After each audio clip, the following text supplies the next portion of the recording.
इस महाकुंभ के दौरान ये भाई साहब और इनकी कुछ साथी दिखे जो कुछ पर्चे बांट रहे थे, जिसमें लिखा था महाकुंभ शंखनाद सनातन का, योगी हटा तो देश में बम फटा। तो मैं आपसे जानना चाहता हूँ कि ऐसा क्यों लिखा और ये पर्चे क्यों बांटे जा रहे हैं? जी, ये इसलिए लिखा गया है कि जब तक लोकतंत्र हमारे हाथों में है तब तक निश्चित भारत सुरक्षित है, और हम हिंदुओं की जो घटती हुई जनसंख्या है वो एक अदृश्य खतरे की तरफ इशारा कर रही है, क्योंकि हमारी जनसंख्या निरंतर घट रही है। हम 1 या 2 बच्चे करके भारत को सुरक्षित बनाना चाहते हैं, लेकिन हमारे देश में कुछ जिहादी हैं जो अनगिनत बच्चे पैदा कर रहे हैं। तो निश्चित वह अनगिनत बच्चे पैदा करके एक दिन लोकतंत्र को हाथ से कब्जा लेंगे, और उस समय की जो स्थिति होगी वो क्या होगी, वो सोचने वाली बात है। पर ये तो देश का जो कानून है वो निर्धारित करेगा। जी, देश का जो कानून है वो निर्धारित करेगा, बिल्कुल सच बात है। लेकिन आपको यह भी सोचना चाहिए कि जिन्होंने 1947 में जो हमसे पाकिस्तान ले लिया था, वे भारत में रहकर जो निरंतर जनसंख्या बढ़ा रहे हैं, तो इस कानून में बदलाव लाने की आवश्यकता है। जो संसद में लोग बैठे हैं उनको ये सोचने की जरूरत है कि वो लोग हंस के पाकिस्तान ले गए और हंस के हमसे भारत ले लेंगे अगर इनकी जनसंख्या पर लगाम नहीं लगाई गई। मेरा उद्देश्य मात्र इतना सा है, महाकुंभ के इस महापर्व पर जो हमारे सनातनी आ रहे हैं यहाँ पे, इनको शत्रुबोध कराना मेरा उद्देश्य था कि यदि हम हिंदुओं को शत्रुबोध हो जाएगा तो निश्चित हमारी जो आपस की लड़ाई है, जो मन मुटावे वो दूर हो जाएंगे, हमारे अंदर एकता भी होगी। आपको ऐसा नहीं लगता कि हमारी देश की आजादी के पीछे हर धर्म का योगदान है, हिंदुओं का, मुस्लिम भाइयों का, सभी का योगदान है?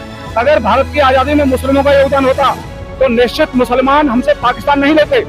उन्होंने भारत को स्वतंत्र होने से एक दिन पहले जो पाकिस्तान लिया वो इस बात का गवाह है कि मुसलमानों ने हमारी सत्ता के लिए कोई लड़ाई नहीं लड़ी। उन्होंने जो लड़ाई लड़ी थी वो पाकिस्तान लेने की लड़ाई लड़ी थी, और वो हमसे पाकिस्तान ले गए। परंतु आपको ऐसा नहीं लगता कि कई मुस्लिम भाई हमारे देश में रहते हैं, हमारे साथ रहते हैं, कुछ हमारे भाई हैं, तो सभी के ऊपर ये प्रश्न चिन्ह उठा रहे हैं आप? हाँ, ये जो हमारे देश में रह रहे हैं तब तक हमारे भाई हैं, जब तक इनकी जनसंख्या कम है। जिस दिन इनकी जनसंख्या ज्यादा हो जाएगी, इनके अंदर आपको वही जिहादी देखेंगे जो जिहादी पाकिस्तान, बांग्लादेश, अफगानिस्तान में है। कोई भी नहीं है। आप समझिएगा, सांप का बच्चा सपोला होता है, वो निश्चित डंकी मारेगा। ये तब तक राम राम करते हैं, तब तक आपसे प्रेम से बोलते हैं, जब तक इनकी जनसंख्या कम होती है। आप क्या कहना चाहेंगे? भाई देखिए, हमको तो लगता है कि जैसे हमारा परिवार एक होता है, हमारे परिवार में जो भाईचारा भावना होती है वही हिंदू मुस्लिम में भी होना चाहिए। ऐसा कुछ है, हमारे परिवार में भी थोड़ा बहुत खटपट लगा रहता है भाइयों के बीच में, ऐसा नहीं है, समझ रहे हैं? तो थोड़ा सा हमारा जो नजरिया है सोचने का, वो हम तो देखिए, हमारा क्या है कि हमारे सोच और उनके सोच में भले से अंतर हो, लेकिन हम तो भाईचारे की भावना सोच सके। ये जो भाईचारे की भावना है, यही पे आके स्पष्ट हो जाएगा। भाई ने कहा कि हमारी तो भाईचारे की भावना है, तो मैं इन भाई से पूछना चाहूंगा कि मैं 5 सवाल आपसे करता हूँ, आप निसंकोच उसका जवाब देना। अभी मालूम पड़ जाएगा कि उसका जवाब क्या आता है। मैं 5 सवाल करूंगा। मेरा पहला सवाल, हमारे देश में हिंदू, मुस्लिम, सिख, ईसाई, यहूदी, पारसी, बौद्धिस्ट और जैन 8 प्रकार के गुलदस्ते के फूल हैं। इनमें कोई एक फूल ऐसा है जो अपनी जनसंख्या बढ़ा रहा है? क्या आप उस फूल का नाम बता सकते हैं वो जनसंख्या बढ़ा रहा है? जनसंख्या बढ़ाना देखिए एक उनका अलग मैटर हो गया, समझ रहे ना? स्पष्ट नाम बताइए, जनसंख्या कौन बढ़ा रहा है? नाम बता दो बस। जनसंख्या तो ठीक है, चलिए ठीक है, नाम तो बता दीजिए कौन बढ़ा रहा है? ठीक है, हिंदू मुस्लिम जो भी है। अगर हिंदू जोड़ रहे तो आपके कितने बच्चे हैं? नहीं, घुमाइए मत, केवल ये घुमाना ही इनकी नादानी है। इनको ये पता नहीं किस सांप को बचा रहे हैं। आज जिसका नाम लेने में आप डर रहे हो, याद रखना 10 साल बाद ये आपके घरों में घुस के मारेगा। अगर शांति काल में आप इसका नाम नहीं ले सकते तो युद्ध काल में आप इनसे लड़ नहीं पाओगे, सच्चाई को अस्वीकार नहीं कर सकते। मेरा पहला सवाल था, हमारे देश में हिंदू, मुस्लिम, सिख, ईसाई, यहूदी, पारसी, बौद्धिस्ट, जैन 8 प्रकार के लोग हैं। आप निसंकोच बताइए जनसंख्या कौन बढ़ा रहा है? नाम बताइए एक बार। बात सही है। दूसरा सवाल, चलो दूसरा करता हूँ। हमारे देश में कुछ लोग ऐसे रहते हैं जो भारत माता की जय नहीं बोलते, वंदे मातरम नहीं बोलते, जो हमारे राष्ट्र ध्वज तिरंगा इसका सम्मान नहीं करते, उसका नाम बताइए। तीसरा सवाल, हमारे देश में कुछ लोग ऐसे रहते हैं जो भारत के हार जाने पर, पाकिस्तान के जीत जाने पर। सर, मैं आपको पूछना चाहूंगा कि सन्माननीय अब्दुल कलाम जी कौन थे? जी, आपने कहा अब्दुल हमीद जी कौन थे जिन्होंने पाकिस्तान के पैटर्न टैंक उड़ा डाले? ये कौन थे? अगर आप असंख्य लोगों में से, करोड़ों लोगों में से किसी एक दो के नाम बताएंगे तो ये अपवाद है। असम्पशन चार एक भी ये अपवाद के रूप में मानिए इसको। मान लो अपवाद हर जगह मिल सकता है, तो ये अपवाद है। आप इसके अलावा मुझे 100 के बाद संख्या बताइए। आप 100 के नाम गिना सकते हो, 200 गिना दोगे, लेकिन है तो 30 करोड़। अभी परंतु आप सीधे सीधे सभी मुस्लिम समुदाय पे आरोप लगा रहे हैं।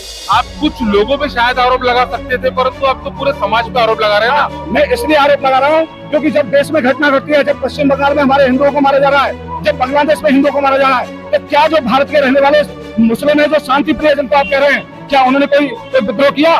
क्या उन्होंने मुसलमान को गलत बोला? वो भी तो उनके समर्थन में मुंह पर रह के कर रहे हैं। तो इसलिए आपको ऐसा नहीं लगता कि अभी सोशल मीडिया पे जो मुस्लिम भाइयों को भी ट्रोल किया जा रहा है वो भी कहीं ना कहीं गलत है, कहीं ना कहीं गलतियां हो रही है?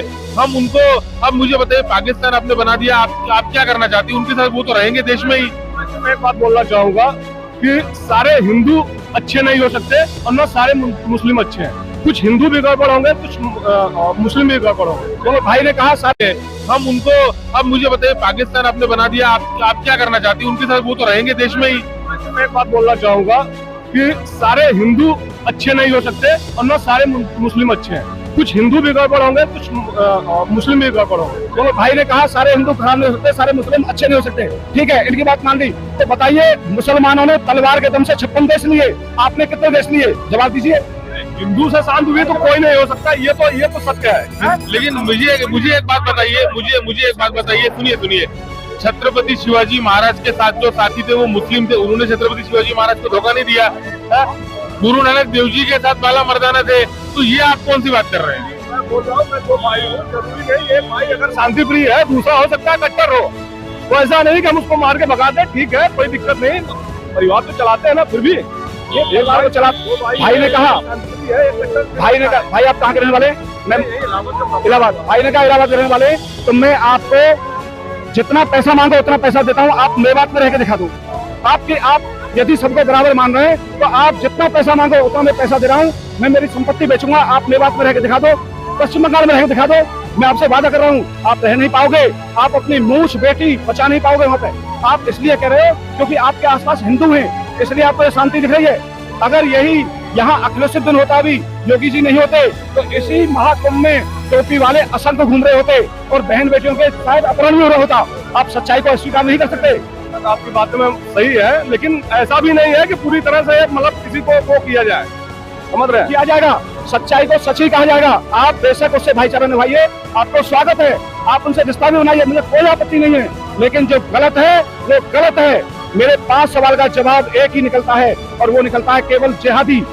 आप उसको अपना भाई बनाए, मुझे कोई दिक्कत नहीं, मैं उसको जिहादी मानता हूँ। जो भी भारत के विरोध में काम करेगा वो सब जिहादी है, वो चाहे हिंदू हो चाहे मुसलमान हो। लेकिन परंतु जो मुस्लिम भाई भारत के विरोध में काम नहीं कर रहे, अगर कुछ लोग, कुछ मुट्ठी भर लोग है, तो आप पूरे कौम पे सवाल क्यों उठा रहे हो? जी, मैं इसलिए उठा रहा हूँ, यदि आपको कोई मुस्लिम देश के साथ काम करता मिल जाए तो उनसे कहिए कि जब बांग्लादेश में हिंदुओं का कत्लेआम हो रहा था तो आप यहाँ जुलूस क्यों नहीं निकाल रहे? उनसे कहिए इस बात को। आप करना चाहिए। भाई जो बोल रहे हैं, देखिए हम तो यही बोल रहे हैं, सारे लोग गड़बड़ नहीं हो सकते भाई, मुझे पता है सारे लोग गड़बड़ नहीं होते, सारे लोगों के ऊपर उंगली नहीं उठाई जा सकती। कुछ लोग गड़बड़ है जिसकी वजह से सारे लोगों को ट्रोल किया जा रहा है। देखते रहे DMT न्यूज, कमेंट द्वारा अपनी राय रखें कि आप क्या चाहते हैं। और ये जो आपने देखी कि जो बातचीत हुई है, इससे DMT न्यूज कोई इत्तेफाक नहीं रखता, सबको अपनी बात रखने का अधिकार है। देखते रहे DMT न्यूज, कमेंट द्वारा अपनी राय जरूर रखें। धन्यवाद।